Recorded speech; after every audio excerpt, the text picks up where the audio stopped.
Kita semua pasti memiliki ketakutan. Ada yang takut gelap, ada yang takut ketinggian, takut sama petir, dan ketakutan-ketakutan yang lain. Aku sendiri juga punya ketakutan. Dulu, waktu aku masih kecil, aku takut banget berada di dalam ruangan yang gelap. Untungnya, seiring dengan berjalannya waktu dan juga mungkin aku yang semakin dewasa, ketakutan itu lama-lama hilang. Meskipun di satu sisi aku juga menyadari ya, banyak ketakutan lain yang tumbuh. Takut gagal, takut menghadapi masa depan, atau takut nih sama dosen yang killer. Menempuh pendidikan S2 di MMUGM membuat aku menyadari satu hal. Ternyata selama ini aku takut banget sama yang namanya public speaking. Kita kan tahu ya, selama pandemi banyak kegiatan itu menjadi online. Hal ini termasuk kelas-kelas yang aku ambil. Semua kegiatan berjalan online menggunakan platform webinar yaitu Zoom. Aku sendiri belum lama kok menyadari bahwa ternyata public speaking adalah ketakutan yang harus aku atasi. Jangankan ngomong public speaking yang audiensnya itu banyak ya. Public speaking yang aku maksud di sini adalah ngomong di depan kelas, di depan audiens yang kecil, hanya 25 orang. Dan mereka ini orang yang aku kenal gitu. Mereka teman-temanku sendiri. Itu aja aku udah takut banget. Contoh ya, dosen itu kan sering banget nih meminta mahasiswanya untuk aktif di dalam kelas, untuk menanyakan sesuatu, memberikan pendapat, atau mungkin mengomentari sesuatu, membagikan pengalamannya. Nah, itu aja aku udah takut banget. Aku tuh udah takut banget untuk ngeklik tombol raise hand dan mengungkapkan apa sih yang sebetulnya aku pikirkan, mengungkapkan apa sih yang sebetulnya aku rasakan. Ya jelas ya, jadinya di dalam kelas itu aku pasif banget, hampir nggak pernah aku ngomong. Dan sering banget muncul perasaan akhirnya tuh menyesal. Karena tadi nggak jadi tanya, nggak jadi mengungkapkan yang aku sebetulnya rasakan. Adanya tuh menyesal, merasa gagal gitu. Gagal kok, aduh kok gagal ya menghadapi ketakutan. Kok gagal ya dalam memberanikan diri. Belum merasa kehilangan kesempatan yang aku tahu nggak akan datang lagi gitu. Aku ada di circle ini terus-menerus setiap hari. Jatuhnya aku ngerasa nggak nyaman, merasa frustasi, capek, dan apa ya, merasa stuck gitu. Kok aduh kok nggak maju-maju ya, kok nggak berkembang ya, kok stay di posisi yang sama terus. Tapi gimana ya, kalau aku mau ngomong di depan umum, itu rasanya tuh nggak nyaman gitu, perut tiba-tiba mual, terus juga jantung tuh langsung kayak deg-degan, tangan sama kaki kita dingin, tapi tetap keringetan, waktu juga rasanya tuh berjalan lamban sekali. Terus gak jarang juga nih, tiba-tiba pikiranku tuh kosong gitu. Aku jadi gak inget tadi mau ngomong apa, tadi tuh membahas apa. Pikiran itu bener-bener bisa blank, tiba-tiba bisa kosong gitu aja. Ini tuh apa ya, rasanya tuh susah gitu untuk mau ngomong di depan umum.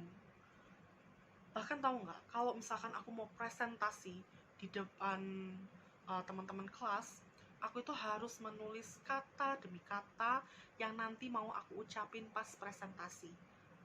Ya tujuannya supaya presentasinya itu lancar, presentasi bisa mengalir, aku nggak perlu mikir nih, nanti aku mau ngomong apa ya, atau perpindahan dari materi satu ke materi yang lain gimana ya, kata penghubung yang tepat itu seperti apa ya, supaya maksud yang aku sampaikan itu bisa diterima dengan benar oleh teman-teman. Aku nggak mau mikir kayak begitu, jadi aku tulis kata demi kata supaya nanti aku tinggal baca doang. Kadang tuh aku juga iri ya ngeliat teman-teman yang lain, kok kayaknya ngomong di depan kelas itu mudah banget ya, gampang banget sih, kok bisa lancar ya, ini kok bisa gitu, sedangkan aku kesulitan sekali gitu. Belum dengan ketakutan-ketakutan lain yang secara nggak sadar aku bangun sendiri. Ketakutan-ketakutan yang muncul pas aku mau ngomong di depan umum. Jangan-jangan pertanyaanku ini bodoh ya. Jangan-jangan pernyataanku ini nggak relevan sama materi. Atau jangan-jangan bakalan ada yang ngetawain aku nih karena aku tadi salah ngomong. Jangan-jangan aku dianggap bodoh nih gara-gara aku kalau ngomong terbata-bata. Aduh, begitu banyak ya jangan-jangan yang aku takutkan, aku khawatirkan gitu. Sering juga loh aku tuh membuat skenario sendiri dan jadinya aku ketakutan sendiri gitu, padahal itu belum tentu terjadi. Sesungguhnya aku tuh adalah seorang yang periang, ceria, suka ngobrol, bahkan bisa dibilang lumayan cerewet gitu, suka berkomunikasi, suka ngobrol sama orang. Personality test aku aja tuh menunjukkan aku tuh extrovert, aku tuh ESTJ. Aneh kan, kok aku bisa ya mengalami ketakutan yang begitu besar terhadap public speaking. Padahal aku menyadari gitu, public speaking itu merupakan kemampuan atau skill yang sangat penting di dalam hidup. Karena itu akan membantu kita untuk bisa menjalin komunikasi yang lebih baik dengan siapapun audiensnya, apapun temanya di dalam setiap kehidupan kita. Dan aku juga percaya gitu, komunikasi itu merupakan hal yang sangat penting dalam kehidupan ini. Menyadari hal tersebut ya tentu saja aku nggak bisa tinggal diam dong. Aku merasa semakin terbeban, aku merasa urgency untuk aku harus bisa nih mengatasi ketakutanku sama public speaking. Aku searching dan aku nonton banyak video ya tentang tips-tips gimana sih caranya mengatasi ketakutan seperti ini. Nah, ini ada beberapa tips dari sebuah rumah sakit di Amerika, yaitu Mayo Clinic, tentang mengatasi ketakutan public speaking. Ada 10 tips. Yang pertama, know your topics. Yang kedua, get organized. Yang ketiga itu practice.